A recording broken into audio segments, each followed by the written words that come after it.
Welcome to Dubai Watch Week Secondhand. It's the highlights show where, like a master watchmaker, we cram a whole lot of gold into a tiny package. I'm Sarah. And I'm CQ. And we're at Dubai Watch Week's Horology Forum. This year's traveling edition takes place in New York City. It's a non-commercial watch event, kind of like the difference between a seafood restaurant and an aquarium. Wait, what? You can look and learn about some of the most exotic, interesting specimens in the world. You can even touch them if you ask nicely, but you can't eat them. I've asked a few people.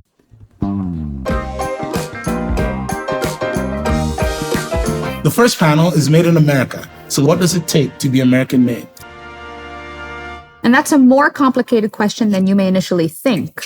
How much of the watch that you're working on is actually, do you consider made in America? Percentage-wise, it's probably going to be all manufactured in Strasbourg at this point, but it was designed all here. It's great to say, like, where is it made? But is that a product of where the material came from, or a product of where the material got transformed into something?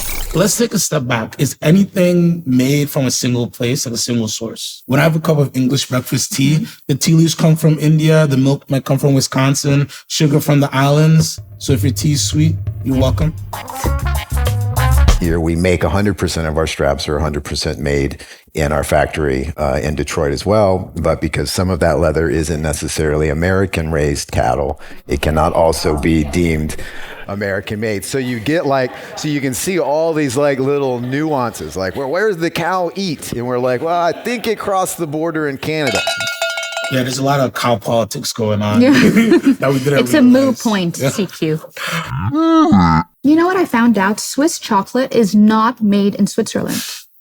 Blew my mind this weekend. A lot of Swiss people are like, well, there's chocolate made in Switzerland and it's Swiss-made chocolate, but there's no cocoa made in Switzerland. It's not grown there. Switzerland really innovated with technology, with complications, and in the post-war era, essentially American watchmaking died out. America has such a big history in watchmaking that we kind of shipped that over with F.A. Jones for IWC and kind of change the whole Swiss watch industry to take them, from more of a farming seasonal hobby into a full industrialized product. So you could say Swiss watchmaking today is a descendant of American watchmaking. Those are fighting words, CQ, but I think Eric Wynn discusses it really well in this clip.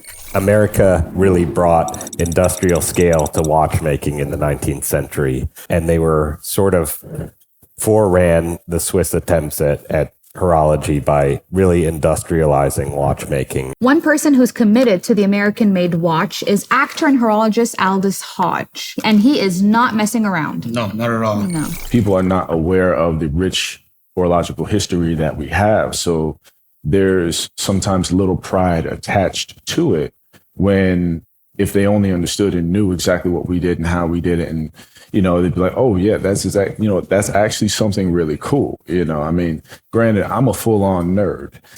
Aldis, you have to be either a nerd or a movie star. You cannot be both. I don't know. I think, hot nerds do exist.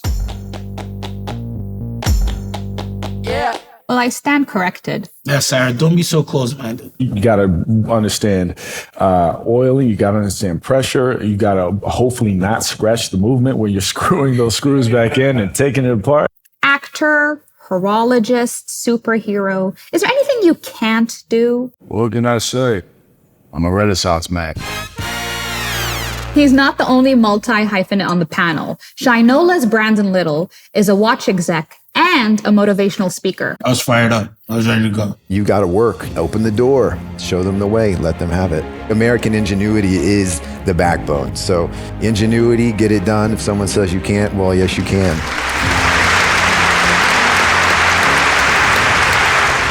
Is that Barack Obama from 2008 or what? He's dressed like the Terminator, not gonna lie. Communication terminated. They do have a strap department, so he does have access to a lot of leather. Maybe he's having a little too much fun. But this leather-clad watch mogul has a great point about his industry. It's hard to really showcase and communicate that value unless you all of a sudden do a reality TV show about a guy who needs to make a watch in 24 hours that looks like a bike on his wrist.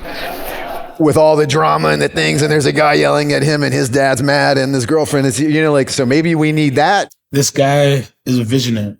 He's a visionary. I mean, that's amazing. We should cut this clip right now and we should do it. We should call it Wrist Masters. Or Switzerland got chronographed. It's crowning. I can't see it working, you know. Contestants, you have 2 months to complete your watch, and the time starts now. Any minute now.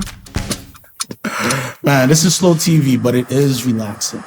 Yes, and while we're talking relaxing, our other panelist, Eric Wind, has the world's most soothing voice. You think of the great brands like Hamilton, Elgin, so many others, Illinois, and Waltham in Massachusetts, all different kind of pockets of the United States.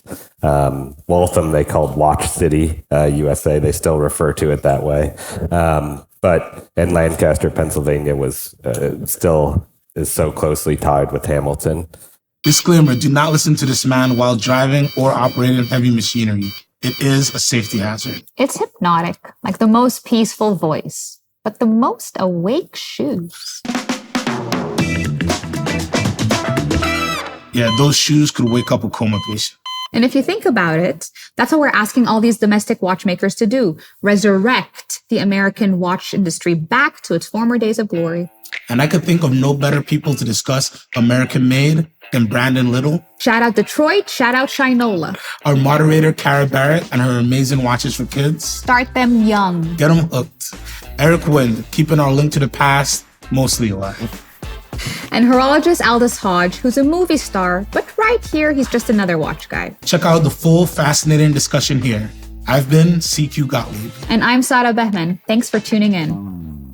Oh, we were supposed to discuss. Oh, yeah. Yeah. What do discuss? I went to a hairdresser. She didn't do my hair the way I wanted it. Oh, no. No. She flattened it on this side and then made it like really, really voluminous on this side. You want a voluminous...